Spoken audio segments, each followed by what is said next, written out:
Esportsbets.com, the service where gamers will bet real money on virtual events. Only here, the best odds and widest coverage of games from Dota 2 to Hearthstone. We have over 200,000 users registered. Join us. Prove that you are the best versed in esports. Who will get the first blood? Who will take the first Roshan? Who will win the knife round? Participate in the race of predictors and earn real money. The more bids, the more bonuses. Reward for your first deposit up to $600. Esportsbets.com. Foresight, passion, and calculation. Ladies and gentlemen, welcome back to Starladder Season 12. We're live here at DreamHack Bucharest. I'm LD.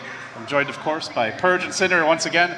Guys, what a performance from Team Malaysia. That was, you know, I mentioned Ohio hasn't been bringing his A game, but man, did he bring it that game. That was an absolutely incredible performance. There were like multiple 2-3 hero berserkers called. The one fight towards the end, he refreshed to get a second force staff to push himself over a fissure to run away. That was insane. He was playing on another level that game. Yeah, I'd like to declare that I was on the hype train before everybody else was. That was me, guys. Thank you. They did play really well, though. You fed them your energy. Their draft, it fit together really well. They didn't make that many mistakes. They had a lot of really insane ganks, like the one where they were waiting for S4 by where his Radiant or his Dire Tier 1 was. They were just set up like, I think a hero's going to come farm the top lane. They weren't even close to the creep wave, and then they poked out the perfect time. They're like, oh, here's a hero, and then they killed him. Like, they had so many really cool ganks like that. Like, they do really good tactical decision making. I feel like I always see those players have a lot of patience and a lot of preparation in their movements. They move very different than a lot of other teams do, I feel. And they had to make those movements, right? That draft was not the kind of draft where you just want to sit back, AFK farm, not fight, like just trade. Yeah. They're more than just trying to keep up with Secret, they had to keep Secret down to win that game. Yeah, and they did that. They ganked S4 like 5 times, and there was that point in the mid game where it looked like Secret's net worth was coming back, like they could definitely win the game, but like the ganks just kept continuing. They got more and more ganks off. Their itemization was perfect towards what they were playing against. And then their team fight heroes were just stronger. They had Phoenix ultimate. They had lockdowns on Artesian, things like that. And S4 most of the time was just, once he got a BKB, he was useful. But before that, he just had a rough time as well. So they did a really good job. Yeah, I said going into the game that I thought Secret was going to win because Team Malaysia had a fairly hard to execute lineup, I would say, and they couldn't really afford to make mistakes. Well, good for them. They didn't really make any. I mean, the whole early game, like whenever, I don't think, I'm trying to remember in this game how many times they had a hero die without getting a trade, and I think I can remember like 2 times. One time Mushi got solo killed on his Lion, and there might have been one other kill. Everything else was a trade where they generally came out ahead or got an even trade in the worst cases. Like, all of their movements, like Purge said, very intelligent, the way they played out their draft. If this is how they play, they're going to be difficult to deal with, I think. They're bringing a very aggressive mid-game style to the tournament. We've seen a lot of teams, like you look at how Tinker was playing in game 1 of that series, how Cloud9 generally has been playing. We see a lot of these teams are focusing on having multiple insurance policies, having a very late game style, making sure that you have several cores that can go late, not investing too much on a risky laning strat, but Team Malaysia just screw it. We're just going to dominate the lanes, get early core items like a Blink Dagger, a Yule Scepter, a mech, and we're just going to keep on taking the fight to you. And man, they made it work. Yeah. The other part that was really important for their mid to late game pushing was that they had a hero that was able to siege towers and still just stand there taking hits. And that comboed slightly with the Phoenix heal, but also just because of how strong Diabolic Edict is. It got buffed recently. And as long as he's sitting under the tower and hitting it, like a glyph only blocks 1 edict, and then you go back and you do it again, and you do it again, and you do it again, and you cover him with Ohio on the axe, so that if they do get a little bit too close to him, they can just jump in immediately. Same with Phoenix. They had a lot of good mobility items, with the exception of Lion, obviously. So it was very good for tower pushing. Viper is kind of a similar hero, but it was interesting how they used Leshrac as the sieger rather than Viper. They got the guy up in the front. If the fight happened, BKB, turn on his ulti, and just do as much damage as possible. He was just cool. So ungodly farmed. He had Bloodstone, Hex, a couple of other items by that stage. They couldn't kill him, but normally Lesh is squishy. There was a point in the mid game where one crit would take away over half his health, but got to the point that Puppy throws out was it the Laguna later on, and it did it barely tickled him. Yeah. Did he use his ultimate? I wasn't even sure for a second there. It just Lesh scales so well once he gets all the items. The downside is that you need like all of the items for it to work. You have to get HP, and then you need movement speed, and then you need to disable to set up your split earth, and then you need armor. And you usually need a magic BKB immunity as well. That's like 5 things, but he got them all. And once you get the progression, if you stay ahead of your opponents, it's amazing. Your ultimate makes you farm so fast. You don't even need Ags to do it. So you farm rapidly, you have tons of damage. You have a slow, he was able to gank early, you can push towers. It lets you do everything really, and since he never lost his Bloodstone charges, he wasn't limited by mana at all. So. And I think the really important thing you were saying is, like, once you get ahead, you can stay ahead with that hero. Yeah. So it's really important how they got ahead. I think that's actually the biggest part of this game for me is the first 15 minutes. Like, that's what really starts their lineup and gets them going. Then the Viper goes for a Midas and stays ahead. I generally am against Midas and Viper. In this game, I think it worked out really well for them the way they did it. But the way they got ahead, let's remember how they put their lanes, because they actually read Secret very, very well. The moment they saw the PA pick, they were probably expecting, okay, this support duo of Shaker, Lina, they work pretty poorly on their own, so they have to be in the same lane. So we're going to put a 2-1-2, we get a very high-level Lion early on, we get a very high-level Phoenix. They can't really kill our Phoenix in the offlane with their stuns, because setting it up is very difficult, and PA offers like next to nothing in the first few levels in this lane. She can't really go on Axe, has Berserker's Call. If they time it perfectly, Fire Spirits are going to be a problem for her. So like the way they put the lanes, they got off to a really good start where their supports hit level 6 first. And that's how they, like, then they rotate the Lion with Finger of Death, got kills. Supernova was a huge part of the victory. Every single fight, Johnny had a perfect placement of it. And yeah, he played really well. The overall strategic, like how they planned out the game from minute 0, it seemed, was just way better than Secret's. So if you're Team Secret now, you're down 0-1, you were the favorites coming in. This is generally a very confident team. What are the big adjustments that you guys think they need to make? Would you focus on picking like stronger lanes? Do we need to see more aggressive heroes? Is it purely just laning adjustments? Like, Cinder, I'll start with you. How would you adjust for Game 2? I think you need to go less all in on having one thing in the game. It seemed like their entire game plan was built around, let's safeguard our TZ, let's get him farmed. But there was no real backup plan, it seemed like. The Shadow Fiend was pretty much alone all game. Puppey rotated for him maybe once and didn't really work. He tried with the Invis rune, if you remember, at the start. They couldn't find a kill on Kashyyyk.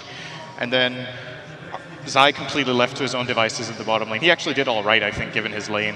Played okay on the Clockwork, but I think their draft, if they pick, it needs to be a little less one-dimensional than this, because they had a draft that couldn't adapt. I think that was the main keyword here, that there was no possibility to adapt, whereas Team Malaysia had all the opportunities in the world to move around the map, play their heroes in different lanes, get ganks, get solo kills.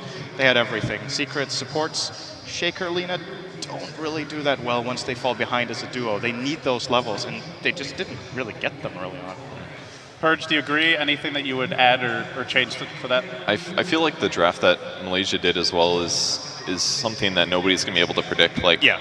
You picked a core Leshrac, like, you're not going to ban that. You maybe might have to draft around your heroes to predict that they're going to do it, but countering their draft isn't really something that's likely. Maybe they even need to do something like pull out one of their pocket strats that they've been working on. Is it time to do that? I feel like it is. Like, if you get knocked in the lower bracket, obviously you still have a chance to make it through, and the teams are weaker there, but there's still a lot of really good teams, and many of them haven't even been knocked down yet. There's still lots more matches to be played, so I feel like going to lower brackets is absolutely something you have to avoid.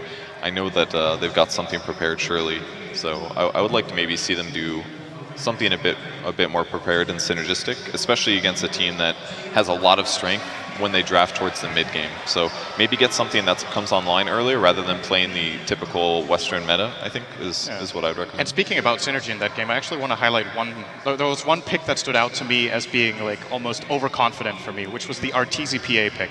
So they picked PA into Axe, Lion, yeah, the Lion had already been picked. Yeah. And I was like, okay, this is actually really confident. Like, they obviously have a plan with it, and it's one of Arteezy's best heroes. It's really comfort zone for him. I think they're not used to being challenged in this way in the games they usually play. They're like, okay, most teams probably let them have their safe lane on their own. Arteezy free farms. They don't want to contest into a Lion Lina or a Shaker Lina this time, but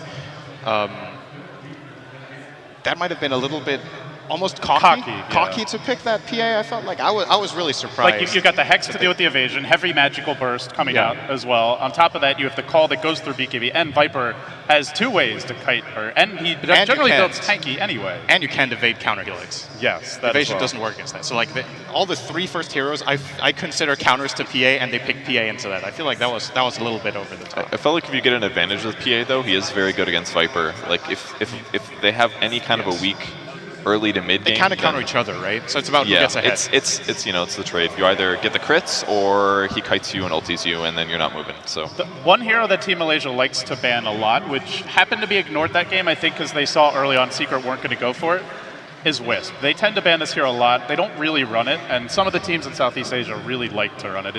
Is Wisp something we could see how the Secret? Radiant team. Normally, like when you see PA, it's often with a Wisp, but at that point, they didn't have room for it. I think a Wisp in the previous. So obviously we could try to place a Wisp in the previous draft and be like, it doesn't really fit that well. Yeah. But if I feel like Secret's biggest problem in that game is not going to be solved by a Wisp, because that was their lack of flexibility in the laning stage. And Wisp is generally fairly one-dimensional in the laning stage. You get a partner and you play it as a tandem. So if they can get away with it, perhaps, but I don't think it's going to be a first phase pick for them. Okay, well, with that said, we're underway, guys. Game 2 of this best of 3. Malaysia currently leading Secret 1-0. See, the Chen banned out early, so this looks very similar so far. The Bat and Sniper both banned first stage. This time around, Secret are going to have the first pick. And we once again see that Puppy Chen getting removed. The last game, Malaysia also banned Enigma second stage.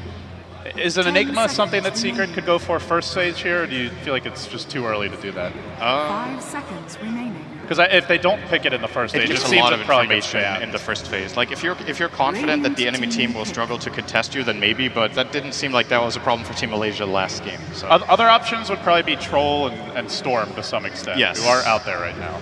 I think getting the troll early on could work. Like, or maybe they just snatched the axe. Like Zai likes to play it as well. It seems like it was Team Malaysia's absolute first priority. I think if they don't get it now, Team Malaysia will pick it instantly as one of their first 2.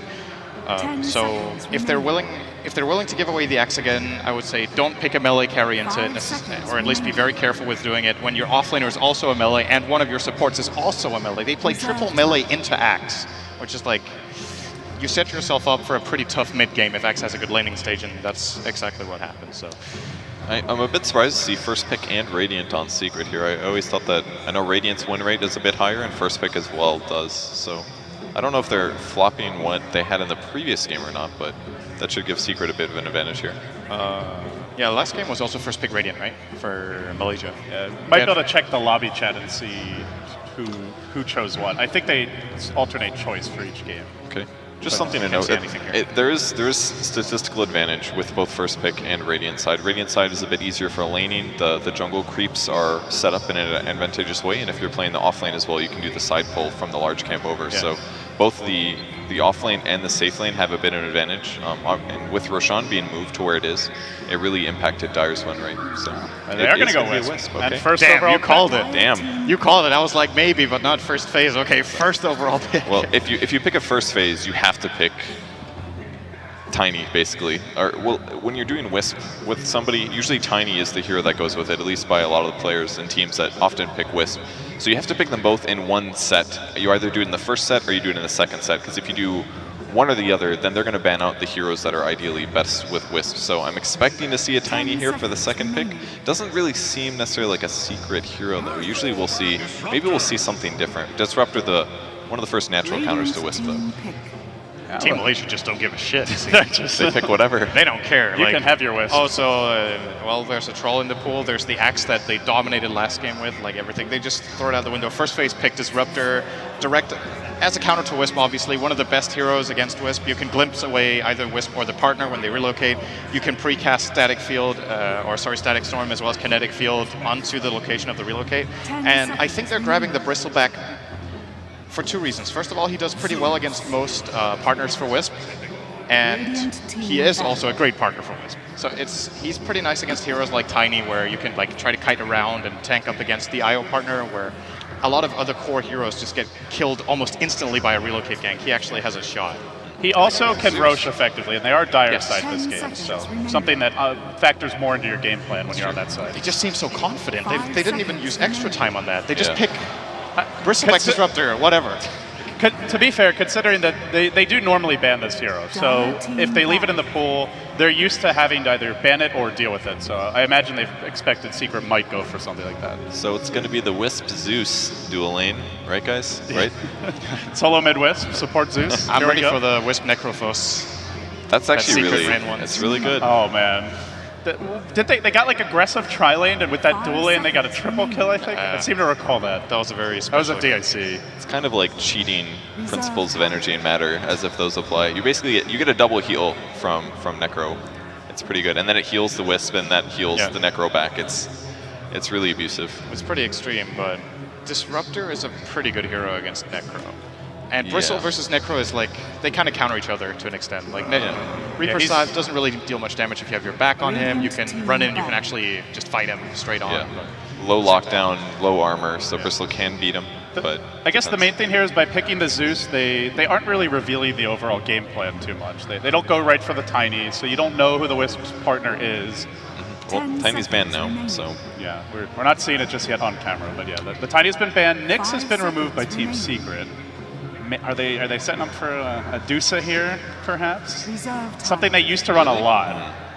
wasn't this the exact same thing Cloud9 did when they picked Zeus? Then they banned Nyx in second phase. Well, did they pick the Wisp? No, but they Oh yeah, they the, picked the Zeus into Nyx. a ban Yeah, Nyx. that's true.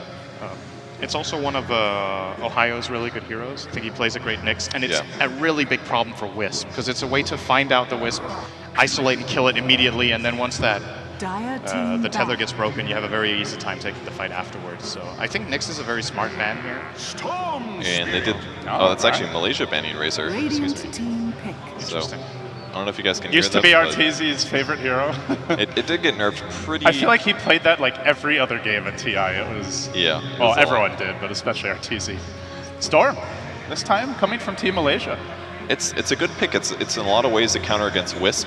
You just jump into the fight, and in most cases, the Wisp and the carry that he's tethered to are going to be segmented from the rest of the team, because they usually relocate right on top of the battle. So in a lot of cases, Storm can jump right on the Wisp and kill him right at the beginning of the fight, and then it really weakens the carry that you're dealing with. They might go for something standard in combo with the Wisp that does work effectively, and it's going to be a PA. And I expected it might be a PA because it's a hero that they normally pick. Comboing with the Wisp is only going to make it stronger. They're definitely need some stun here, but I think Wisp is still going to be pretty easily killed in a lot of ways. If Storm can jump on him, blow him up in a couple hits, and then PA is going to be a little bit worse than he was before. So I feel like this isn't ideally what Secret wants to be working with Wisp PA, but it's something that can be an option. I'm wondering if they 10 seconds remaining. actually have another plan than putting the Wisp PA Like as the duo. PA mid and then pick another carry in the safe lane. Either they could do that. They can offlane the Zeus since they're Radiant. I think that becomes a lot easier to pull off. And maybe they probably want the IO and Phantom Assassin to go together in the mid and the late game, but they might Yeah. have another plan for the lane, because once again, this doesn't really put that much pressure together. Especially against the Storm. You Yeah. just, they jump on you, you just have a Remnant waiting. They can bring in a support and quickly turn that. He's also pretty tanky in general. The other option is that they could even run the Bristleback mid if they're worried about a strong dual lane there. He's one of the true. most difficult heroes to kill for a Wisp +1. Night Stalker from Malaysia. Oh man, this is heavy map control. This is looking Yeah. more and more like a lineup that just wants to kind of box in the PA Wisp and These guys really sets up for Roshan as well potentially. They really map control as well. They usually buy a very, very early gem, especially if Night Stalker gets a reasonably timed Aghanim Scepter, and they will deward like crazy. I feel like this team's smart gameplay fundamentals are really strong. They do a lot of really smart ganks, and they also do a lot of 10 dewarding seconds remaining. compared to other teams. So I could definitely see them getting a lot of control of the map. 5 Again, this game, seconds I remaining. feel like their heroes are not as good in the laning stage. They're a bit weaker than they were before, very few disables. But if their roaming goes well with Night Stalker or Disruptor, I feel like they'll put themselves into a dominant mid game. The only thing that Secret has going for them, at least, to counter that is a lot of mobility from Wisp and the Zeus ult for Vision. But I'm less confident about Malaysia's draft in this game. We'll see what they get for the last pick. Maybe it'll pull things together in a good way.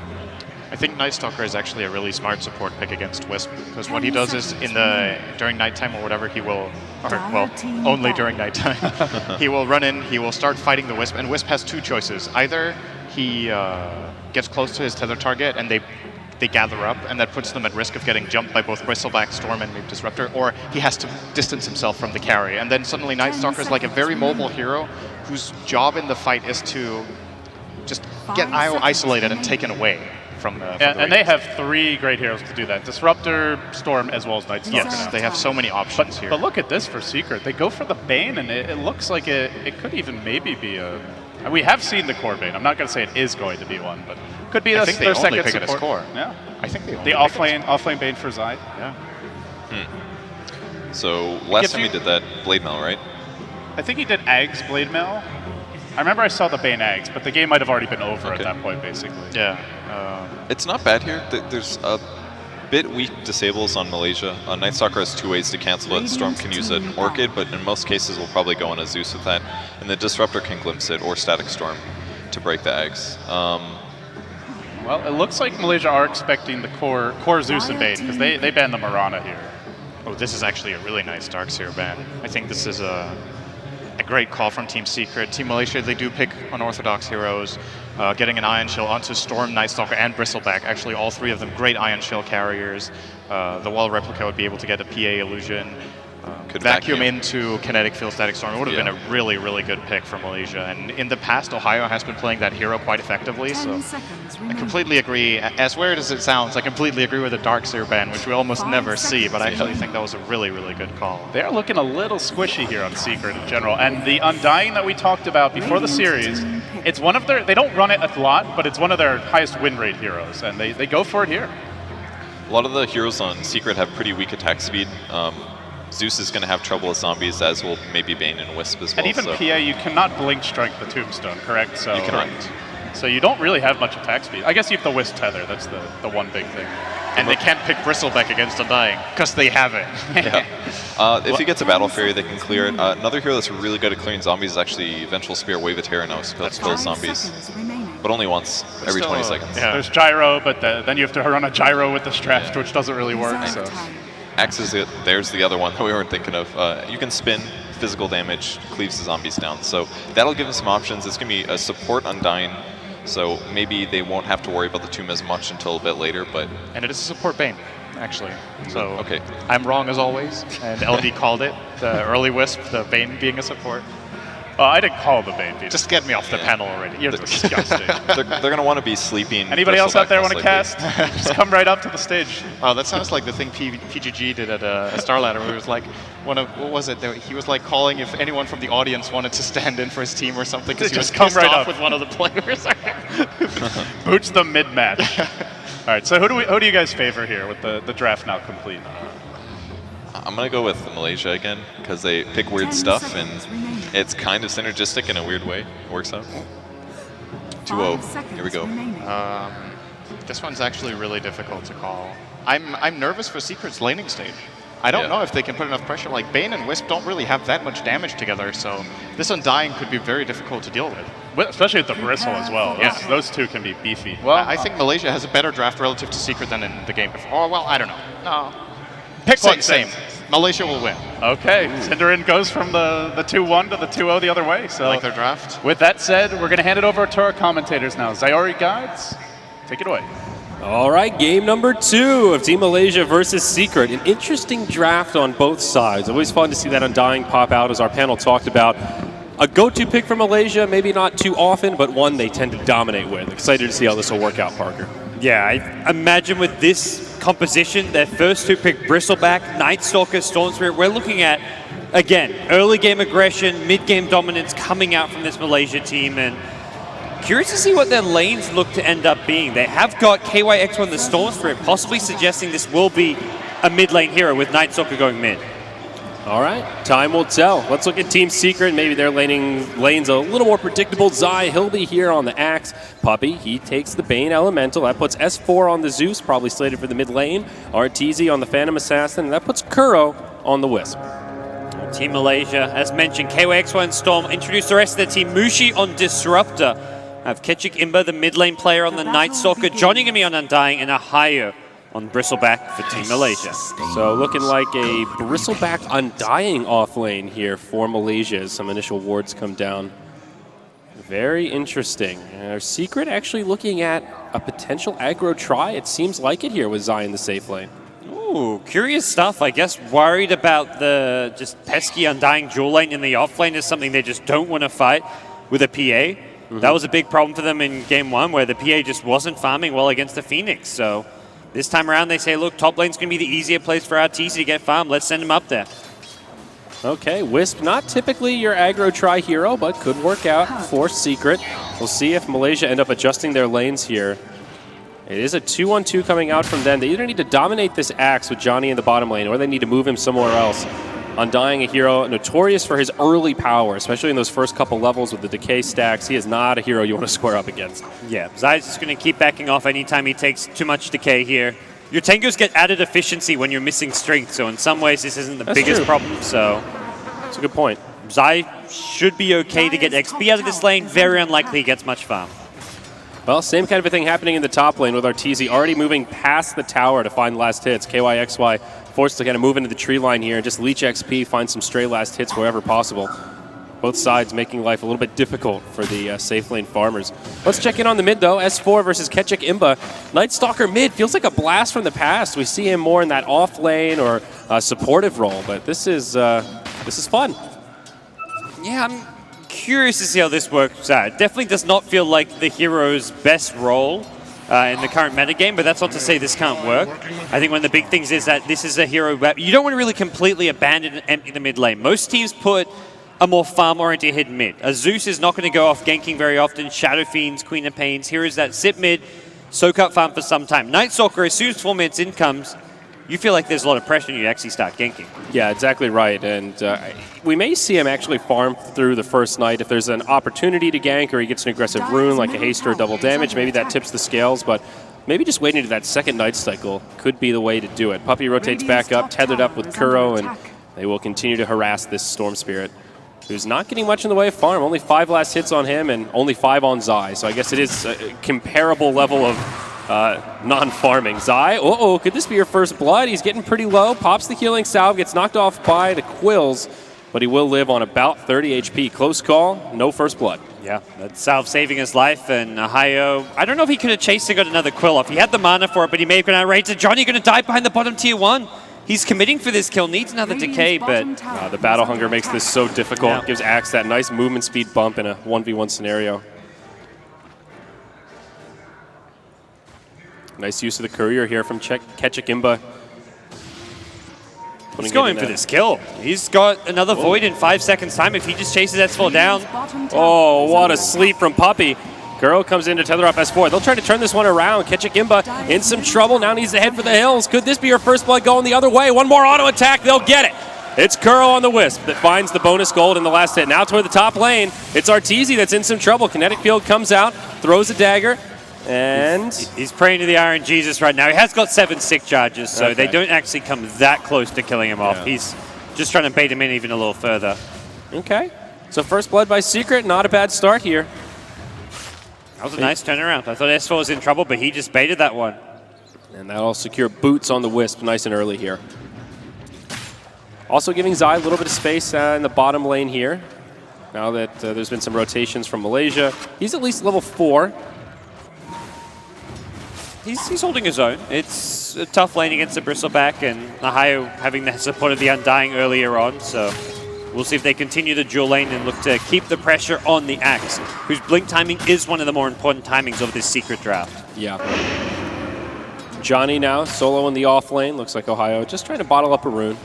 I'll head back to lane with a haste in tow. 2 bottles coming out. Oh, never mind. 1 on S4 now. He's closing in on level 6 in the mid lane also. Rolling over to the 4-minute mark, first night cycle. And this is the big question mark for Ketchik Imba. Does he gank, does he farm, or find some happy medium between the two? Looks like he will just head back to lane for now. Yeah, this is always where Secret do not want to let this Night Stalker snowball. They want to keep tabs of where he is on the map, and they will spot him coming back towards this mid lane, so could be a fairly quiet first night. Ketchugimba, I would say, needs to pick up a TP scroll because just roaming around from mid lane is something that's not really you can rely on it. There's going to be ward spotting. You move through the river. Already Secret have mid lane top river warded, so any movement will likely be spotted. Pick up a TP, counter gank, or just look to kind of use that to initiate in. Yeah. So looking at a couple of these key heroes, the Storm on the Dire and the Axe on the Radiant, you talked about the blink timing on Zy, and Storm's a hero that just always needs farm and levels. Both of them not getting completely shut down, but not getting the amount of space they normally want. Which team would you say this benefits more, having to kind of sacrifice your safe laner? I think for now it's benefiting Secret a little more as far as slowing down the Storm. If anything, maybe it's a bit comparable. The Axe can transition to the jungle, as can the Storm. I think, though, Secret's mid-game is more dependent on the Axe blink timing than any kind of Storm Spirit item. So from that point of view, it does favor Malaysia. That's true. And Bristle is getting a lot of farm. He's actually the CS leader right now. And what does he have coming out? Not a lot in the inventory. Just bare basics for now. Okay. He's last hitting well, just boots, bottle, Bassy ring. Nothing crazy in the way of items. Very solid, though. Fairly quiet early game as both teams just focus on farming. Now Storm up top, initiated on by XII, but the support is here. Vortex comes out. There's the Tombstone. Kinetic Field catches 2. XII trying to head for the hills, pops his stick charges, quickly gaining more. Gets pulled back in with the Disruptor, and he'll fall. Now Kuro TPing home. He'll make it. And that'll square it up 1-1 as XII bites the bullet. Well, that was a well-executed gank and just barely the damage they needed to kill the PA through the Wisp heals. Kuro did all he could with the bottle charges, the magic stick, and everything, but wasn't enough. And very nice kinetic field there. A hero that Mushi's pretty comfortable with. You got to be comfortable with Disruptor if you're going to second pick him. Yeah, that was the craziest thing. Seeing a Disruptor Bristleback opening, I just looked at him just like, what is this? who is this team we're casting in? Do they not realize this is 6.83? Do they not realize there's a troll still in the pool? I mean, what's going on here? Fourth ban troll, not something you see too often. Malaysia's just trying to win over the Bucharest crowd with some of their unconventional drafts. Hey, that's a way to do it. Win a game with a core Lesh and then take a game with an Undying in the off lane. I'd say you could turn a few heads with that. Speaking of the Undying, Johnny, only level 4 right now, going for that second point in the Tombstone, an ability you definitely need to level up. Rather weak in the first couple levels. Still haven't really seen the Undying have a big impact. Helped secure that kill onto XII, but so far just slow and steady. Yeah, the support Undying takes a bit longer to truly come online. Not really finding the levels he was hoping for, and we'll see if they can change things up here with this Undying's next couple of movements around the map. S4 missing off the map, had an invisibility rune, reveals it here onto the Storm, and will also find a ward as he drops that lightning bolt. So not the kill that he wanted, but still gets something out of the rotation, I suppose. Gives some space to the Night Stalker to farm, and Puppey, he rotated mid, so he's leeching that XP. Desperately trying to get level 6 to get the Fiend's grip. Talked a bit about Night Stalker. What's he going to do? First night comes, no kills, no assists. He did try and rotate is the thing to note, though. It's not like he's just been sitting mid farming. When there was that initial kill in the PA, he was rotating up through the river, but you can't move around that fast as a Night Stalker to just walk to another lane to kind of take part in a team fight. All right, Tether actually wakes him up from his nightmare. A bit prematurely there. Okay. We'll just walk back to safety. 2 TPs mid from Secret. I guess S4 will just go back to farming. Bottom lane, how's Zy doing? Almost level 9. Wow, he's gotten a lot of experience out of this lane, and all of a sudden, you look at his CS score, 54-0. He's closing in on that Blink Dagger. Just a couple of minutes of alone time in the lane, and he's already recovered. Yeah, this is suddenly looking a whole lot better for him. We'll see if he's going to be able to continue farming in this lane, or if Ohio's DD Rune and going to cause them some problems. Yeah, Power Tread's now up on Ohio. Just the Tranquils and a stick. Here on Zy, Mushi rotating over Kinetic Field will actually put Zy on the other side, trapping Puppey in. Nightmare out onto Mushi. Zy will set up for the Berserker's Call. There's your ulti from the Zeus, trying to get Mushi into dunk range, and they find him. He gets decapitated. First kill of this skirmish, but now Zy will get turned around on as the Tombstone comes. More rotations as now Ketchugimba joining the party, bumps into Puppey, kisses him in the trees, throws out a silence. Darkness is online, and Puppey in big trouble. The Bane Elemental will fall. It's a 1-for-2 with Team Malaysia getting the better of it. Yeah, and Bristleback staying alive as well. That's a big hero to keep living right now. You want him to be able to farm up that Vanguard, get snowballing. Don't mind losing your disruptor there. The Axe with that one dunk almost managed to get the movement speed you need to get away and maybe get some more kills, but net result is very good for the Malaysian squad. Bristleback well ahead of everyone else on farm. Yeah, and a great rotation from the Night Stalker. Finally, he gets on the board now with some decent gold to his name. Kind of curious where he goes next. Definitely wants to upgrade those boots so you can chase folks down. Probably phase boots on the horizon. We've seen a lot of these more utility-type Night Stalkers. I'm curious what Ketchik Imba has in mind in terms of itemization here. Stuff like Armlet is kind of okay on the core Night Stalker. Does he even just look towards the Aghanims for vision control? A lot of different approaches you can take to this hero. Yeah, I think this is more likely, just based on the way they play with the early mid-game focus, I think he's going to go a more tanky build, either Ags or BKB. Oh, BKB, okay. I think is the other big option.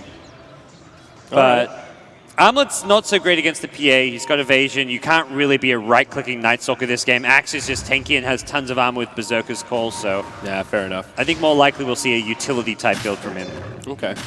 The Aghanims is sometimes the best of both worlds. It does give you that tankiness with the stats. Yeah. Yeah, Ags, BKB, Vanguard into a Crimson Guard, depending on what Bristleback wants to go, all good. It looks like Bristle's going mech, which means maybe Night Stalker will be the Vanguard buyer for the team.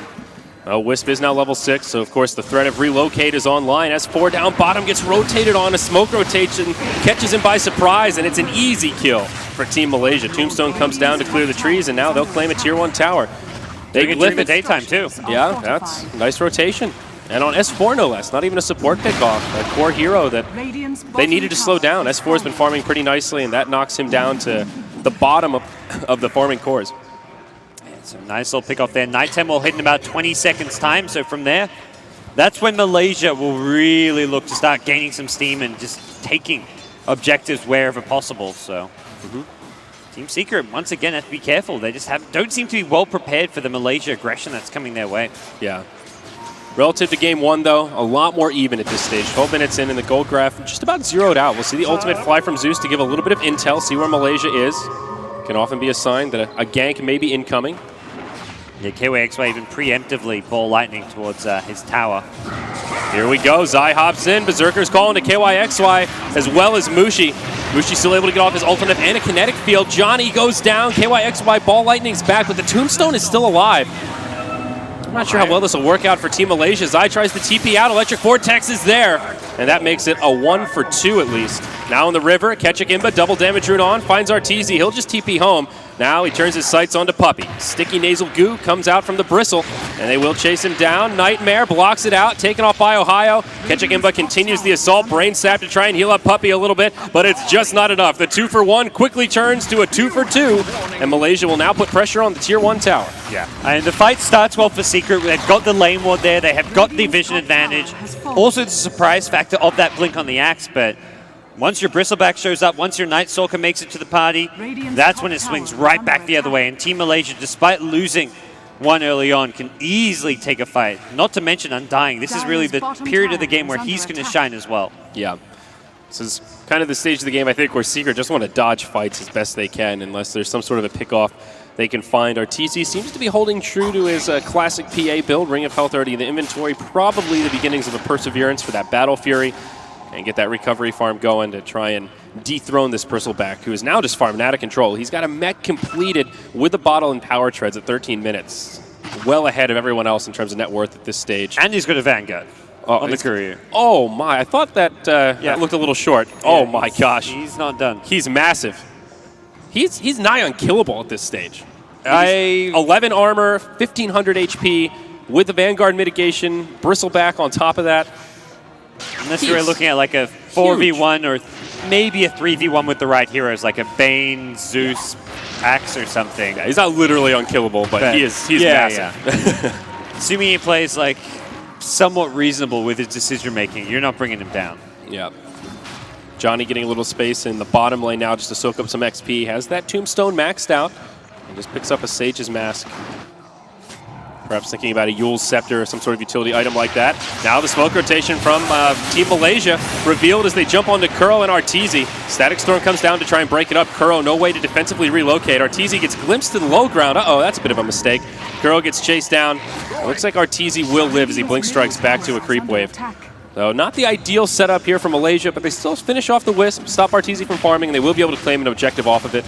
So in the end, just still a good trade, if you could even call it that. Yeah, still very, very solid. And Radiant structures are fortified. we'll see them look like get this T1 tower. Glyph comes out here, but Ohio is just not a hero you want to run into. Yep. Has his back turned to the creep wave, and that'll be the end of the tower. Bristleback actually gets the last hit, so we just talked about his items. He already has another 4 figures worth of gold to spend, sitting around 1,200. I think this feels like an S&Y game to me. You talked about the Night Stalker not being able to get up there and right-click as much, but this Bristleback with that extra bit of movement speed, the maim, will give him a lot of kill potential. Zai, initiation onto the Bristleback. There's the relocate, but catching him, I had an invisibility rune. It was a trap the whole time. But in comes Puppey, has the ultimate, gets a full duration channel, sets up for the dunk, and it's a dead Night Stalker. A trap on top of a trap here, Parker, as Secret find the better of it. That's a kill that, well, any kill on a core hero at this point that Secret are desperately needing. Not the one they were hoping for, the Bristleback, but still pretty good in the Night Stalker. And this Bristle getting beefier and beefier, and I'm absolutely with you. Sanjin Yasha, so he can be more of a frontline fighter. The movement speed helping him out there as well, do right-click damage. Something like an SMY into a BKB seems when you're this far solid. ahead this early on, the S&Y is just amazing. It makes you so much stronger and actually turns Bristle into a lot more of a carry. Puppey, though, having that key ultimate in the last fight, now Fiend's Grift is something Team Malaysia will have to deal with, and they don't have a ton of tools to interrupt it. There's the silence on the Night Stalker. Storm can Vortex if he's in the right place at the right time, but that is something they'll have to be wary of as this game goes on. So for Team Malaysia, they don't want to just sit back and get into that farm war once again. Well, in any way right now, but they want to keep applying pressure. At least taking team fights where possible, maybe looking to pick up a medallion and go for another early Roshan like they have in the past. They've got Bristleback with Nasal Goo, who's good taking Roshan. With all the T1 towers down, that seemed to be the plan in game 1. You take the T1 towers, then you secure Roshan, then you go for the Tier 2 towers. Well, they've got the Tier 1 towers down, so maybe this will be the next objective they claim. Secret, getting some good vision, scouting out with illusions. Maybe they're a bit skeptical of this timing also. And as that Wisp illusion gets suicided, they see Team Malaysia all grouped up on the high ground there. Another illusion moving towards the pit. Just to see if there's anyone about. Not going to scout out much. I think. Oh, there's the smoke. It gets revealed as Zai gets jumped on. He's all alone. No relocate, and they're just going to sacrifice their axe. Nice pick off there from Malaysia, and now all of a sudden Roche. Pretty tempting. Yep, absolutely. The medallion's there on your Undying. You've got physical damage from your Bristleback. There's going to be a Wisp illusion nearby, kind of poking around, getting some good idea of where Malaysia are, but Secret are nowhere in the neighborhood. They've got to just split push the top lane, try and finish off this battle for your Arteezy. This is going to be a free Roshan going the way of Malaysia. All right. Secret not going to make it to the Tier 2 tower to really do too much damage before Roche goes down. All that minus armor from the Bristleback is really significant at this stage. On top of the medallion, he goes down quickly. Tier 2 tower is still rather healthy. Mushi already rotating up that way. And of course the Storm Spirit, the one to grab the Aegis of the Immortal as he starts to close in on that Bloodstone. Yeah, this is good recovery from KYXY. He's getting up there as far as his farm goes. The Axe himself is still in a pretty good place. Zai working on a Vanguard now to go with his Blink Dagger, but he needs it too. He's getting into this stage where he's not really snowballing, and all that thought is Mushi up top gets jumped on by Arteezy. Still Static Storm Kinetic Field comes out, sets it up for his teammates to come in and maybe turn something around. Puppey jumped on as Zai comes in, Berserker's Call on 2, ultimate from Zeus doing huge damage. A mech is popped, keeps catching Imbo alive a little bit longer, but the Fiend's Grip gets another full duration channel. Now Secret on the run, Kuro and S4 both very low, Ohio low on mana. Can he actually bring him down? He can. It's the double kill for the Undying is now KYXY. Long range zip forward, wants to bring down Zai, has quite a bit of mana left to play around with. Of course has the Aegis of the Immortal, so can afford to be rather aggressive here if need be. Ohio even joining the party. Zai, I think, destined to head to the grave with this one. Running out of mana on your Bristleback, but doesn't look like it's going to matter. Storm gets the kill, and talk about that Bloodstone. Now 900 gold, he just needs to pick up the energy booster and the recipe. He's only about 700-800 short. A 3-for-3 trade, slightly favoring Team Malaysia, but essentially a break even. Really helping out Arteezy. He was the big breadwinner from that fight, bringing down the Disruptor to start things off. Now you look at that net worth and a comparable amount, but as this game goes on, that difference becomes a much smaller percentage. And Battle Fury is up on the PA, so Arteezy can start turbo farming and look to be that scary carry. Yeah, gets his Quelling Blade out, coming out in the Courier. He's got a couple smallish stacks here and there, and will just look to use what he can as far as this Radiant jungle goes.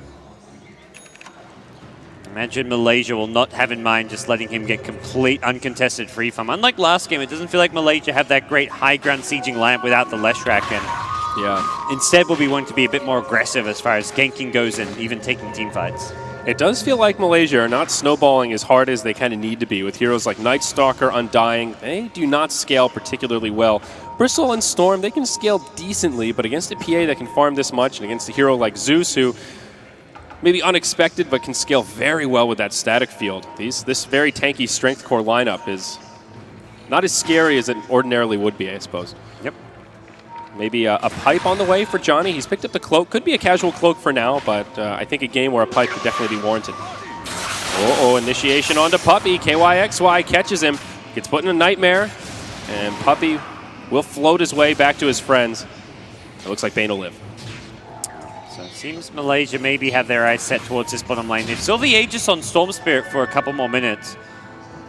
And with no tier 1 tower at top lane, there's nothing really to have to worry about defending against some possible RTZ split push. So they are grouping up towards bottom and looking to make their move. Yep.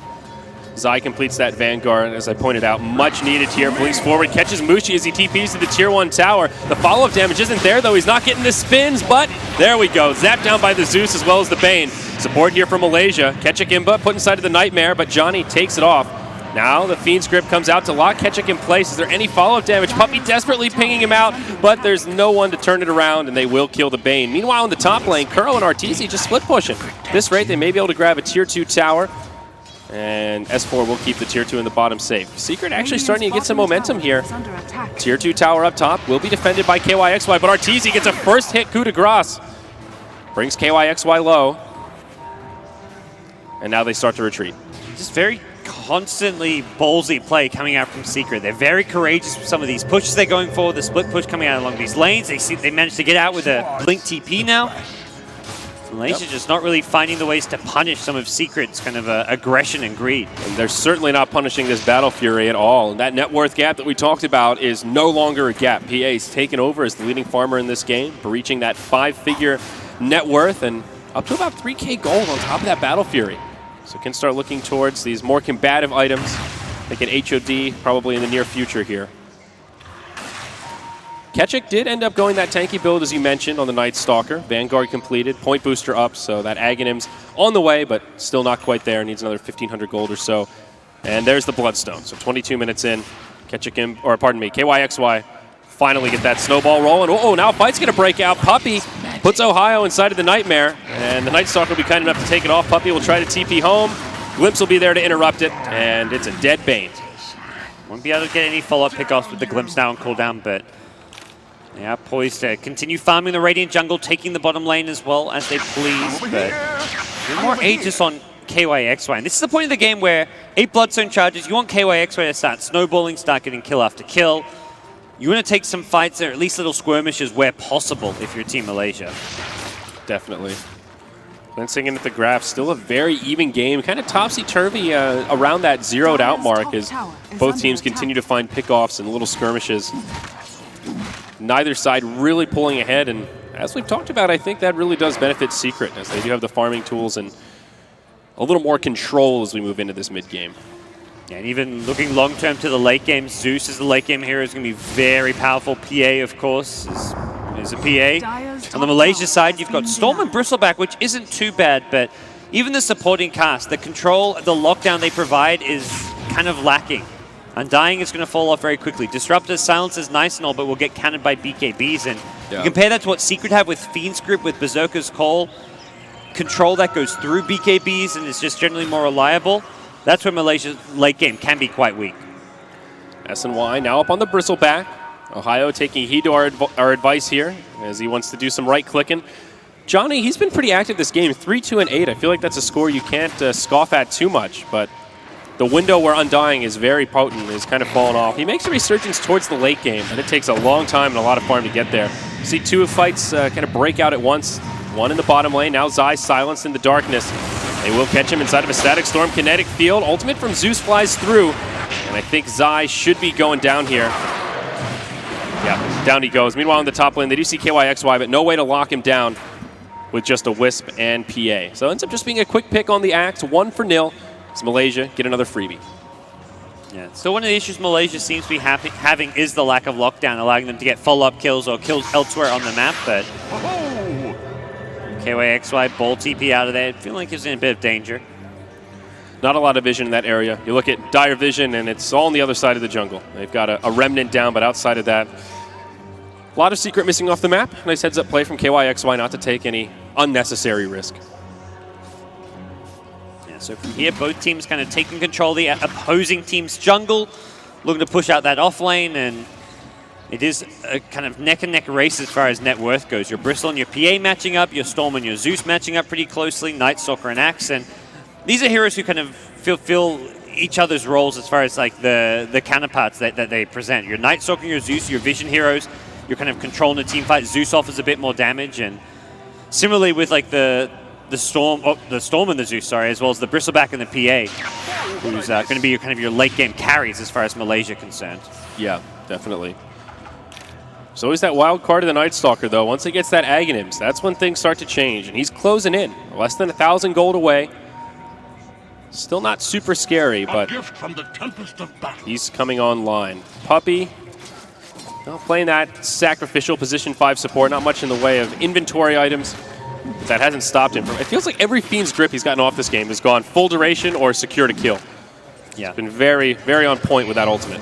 And he's happy to do these kind of solo roam arounds because if he finds a hero, he's got the Wisp relocate back up, which can bring in 2 more quickly. And if he dies, it's because Malaysia have 3-4 heroes rotating through their jungle looking to punish him, and he's just a Bane at that point. So if a Bane dies to that kind of a rotation, you're not really too worried. Yeah.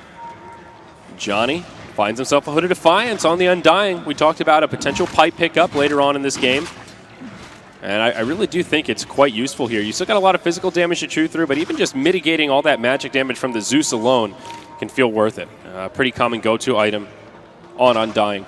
Seems like the Malaysia plan may be built around the next Roshan. You take Aegis, you have Pipe and Mech on your team, you 5-man, you take down these tier 2 towers, and from there, manage to try and build yourself a sizable lead. This has been neck-and-neck game 2. Neither one of these 2 squads have managed to ever really pull away more than 1,000 net worths, and not looking to change anytime soon. We haven't really seen many big team fights, and the few that we have been essentially break-evens with a comparable amount of heroes dead.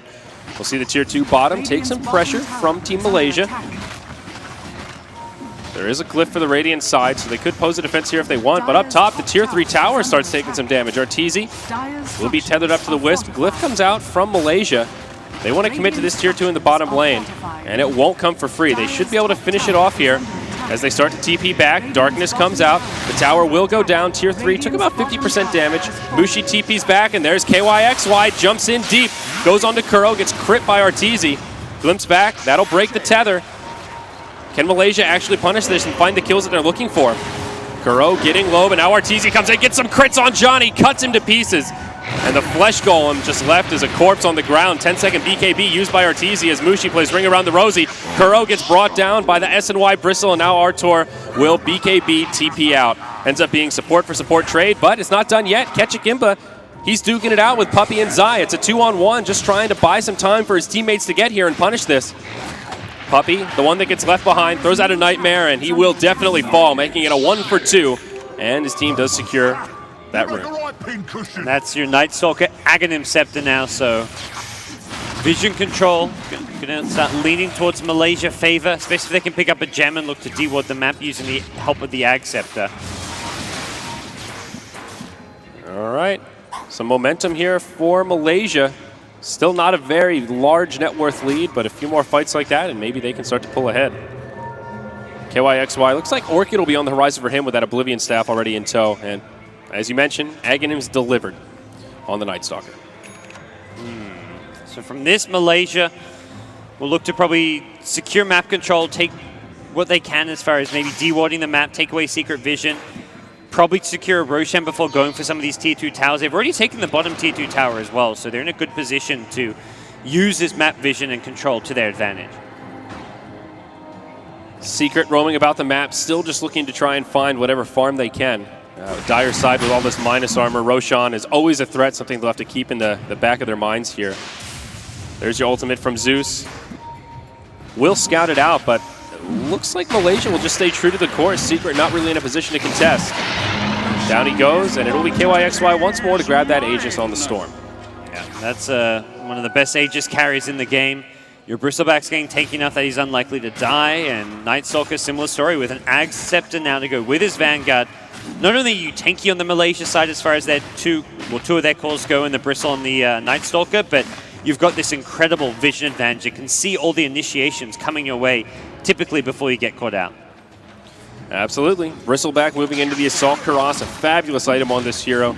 The minus armor naturally synergizing well with all of his AoE physical damage output, but also helping out his team. We've talked a lot about attack speed on Storm, both on and off the panel, and an item that naturally synergizes pretty well with him also. Team fight going to break out in the top lane, the long range zip. They want to focus down Kuro.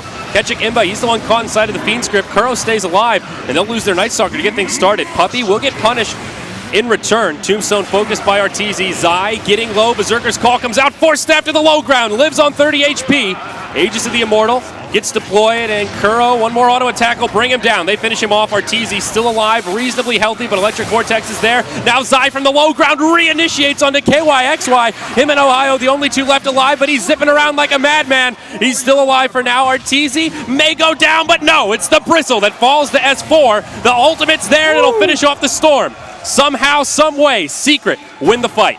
Zeus staying alive that long in a team fight? Oh, that is brutal. S4's damage output there with just bolt after bolt. The static field damage as well. That was just huge for Team Secret.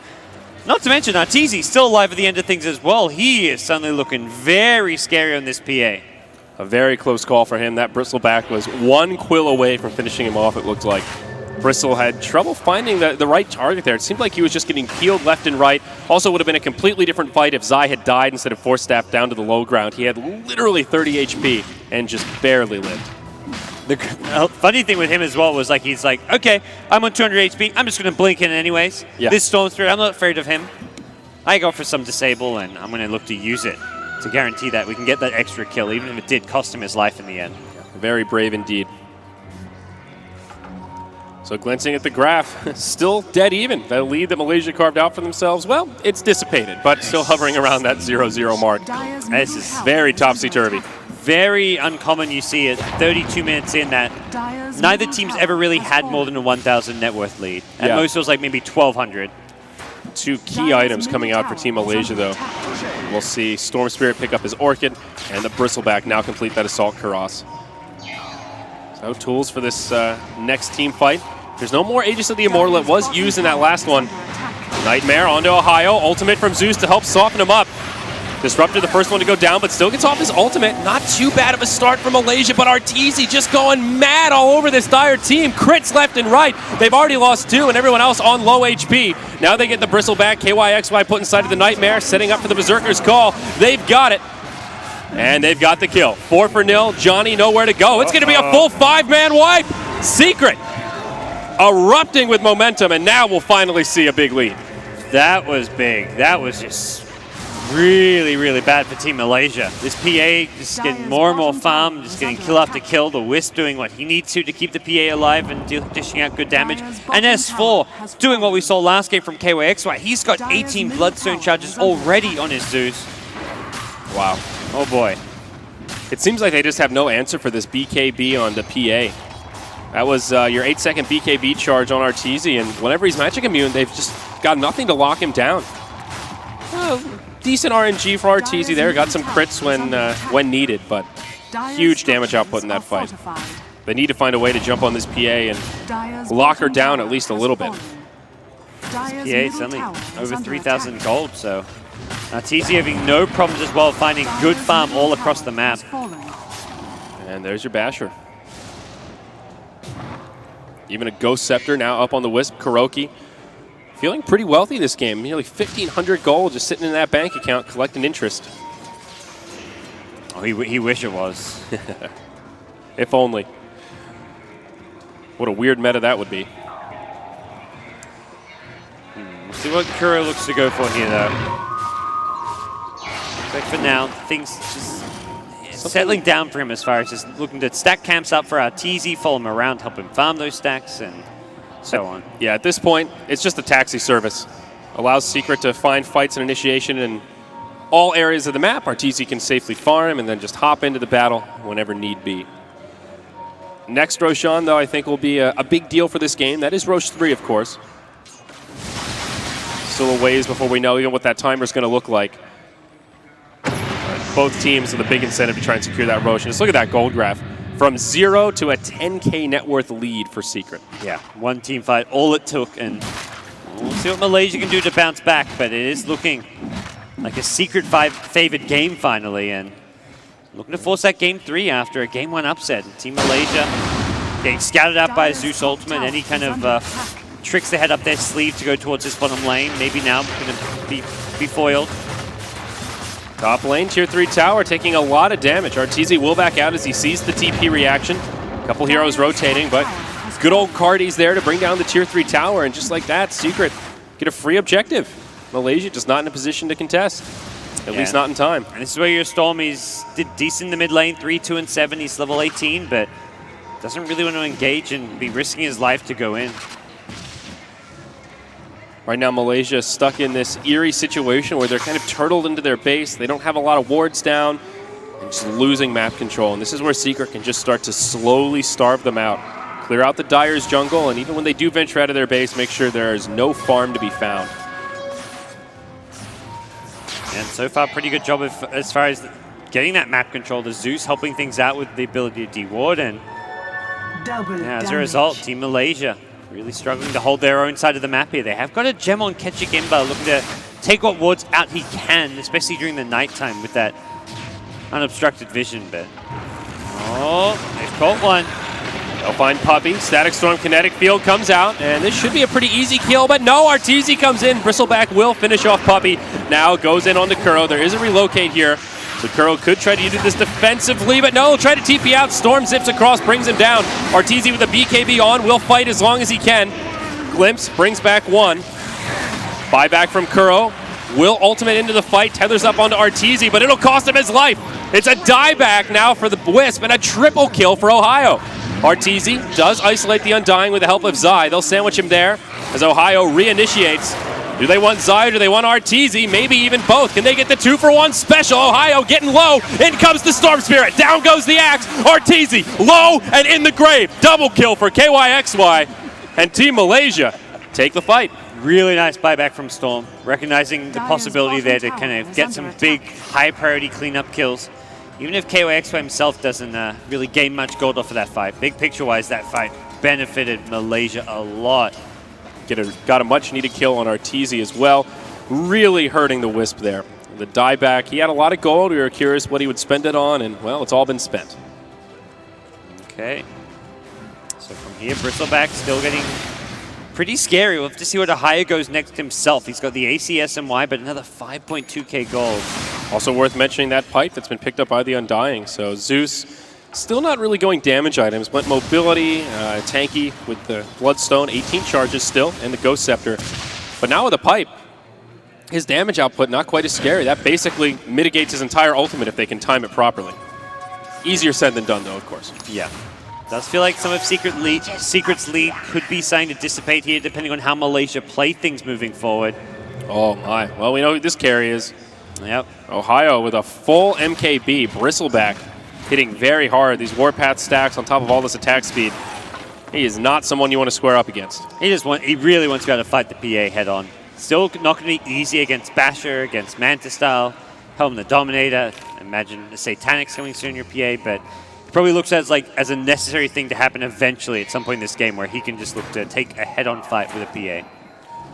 S4 now moves into the Refresher Orb. No Aghanim Scepter, but we'll have a double ulti in this next fight. Does have the mana pool to make this all work.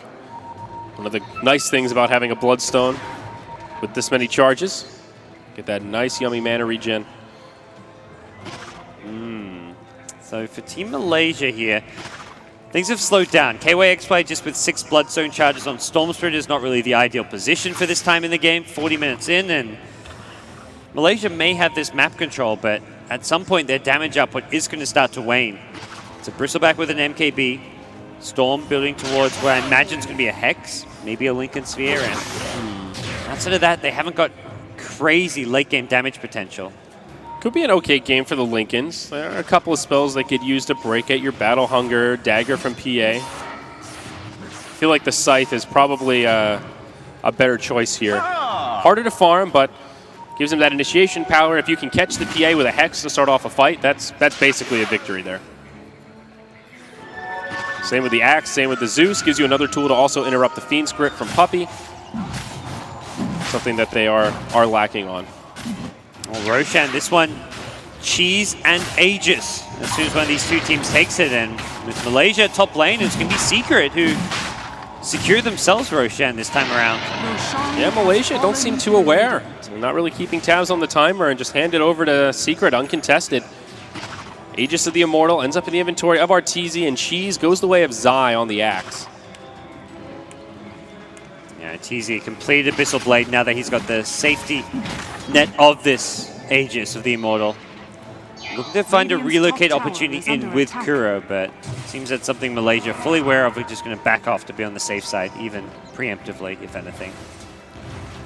Yeah, Team Malaysia having trouble pressuring Tier 2 towers even, looking for the right angle to initiate, but it's not easy. Mushi not finding much farm on this Disruptor, a hero that has a very potent Aghanims upgrade. You'll see some teams grab a Disruptor and really prioritize his farm as a support, but not Mushi. Could have a point booster, but for now, just on Tranquils and a Magic Wand. Become that ultra selfless support. To think Mushi of all players is now in this position, but yeah, 41 minutes in with such little farm. Yeah, Team Malaysia making this kind of a transition work for Mushi as well as just the team as a whole. And right now, though, Game 2 not looking too fantastic for them. It's a 6,000 gold deficit for the Malaysian squad, but this is they're at least catching up to Team Secret.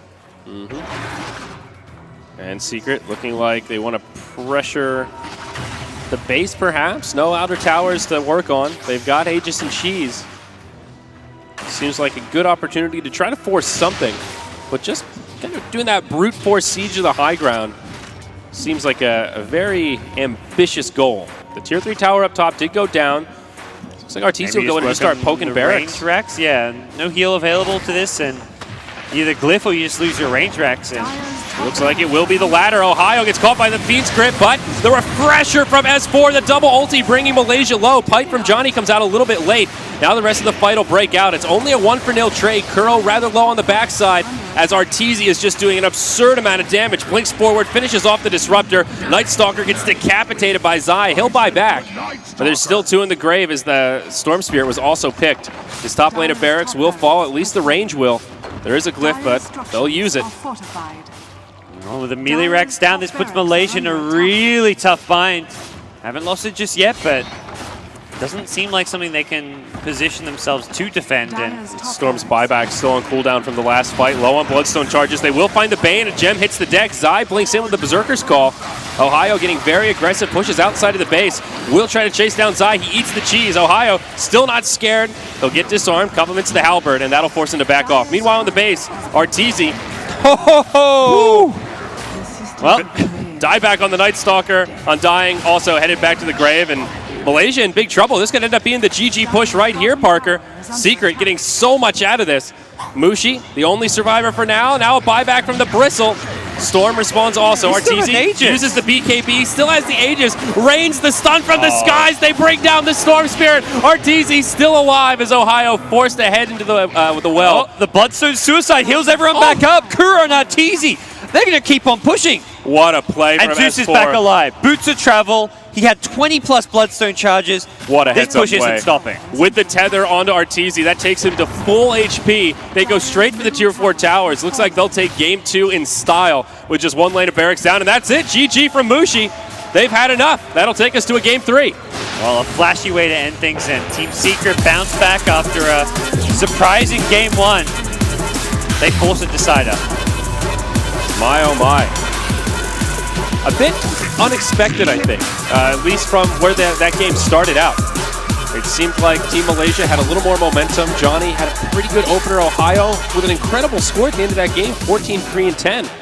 Felt like the Disruptor was the weak link for that team almost. Just didn't offer too much, didn't really seem to do much in the way of countering the Wisp, which I would imagine was the intention to pick him up so early. The relocate ganks were never a problem. The Wisp is almost picked entirely just for the tether with the heals and the overcharge. I mean, relocate ganks happened once or twice that game where it led to some action, some kills, but for the most part, damage output from S4 as well as Arteezy was what was causing problems, and the Wisp is keeping people alive, sitting right behind them.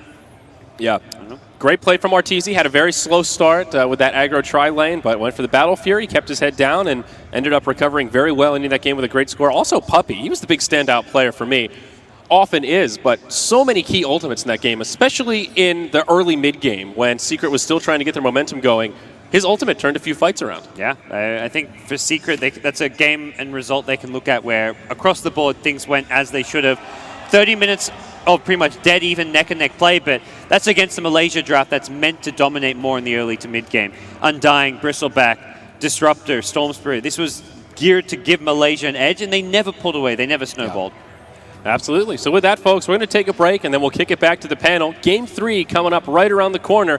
Stick around and see which team will be moving on to the semifinals.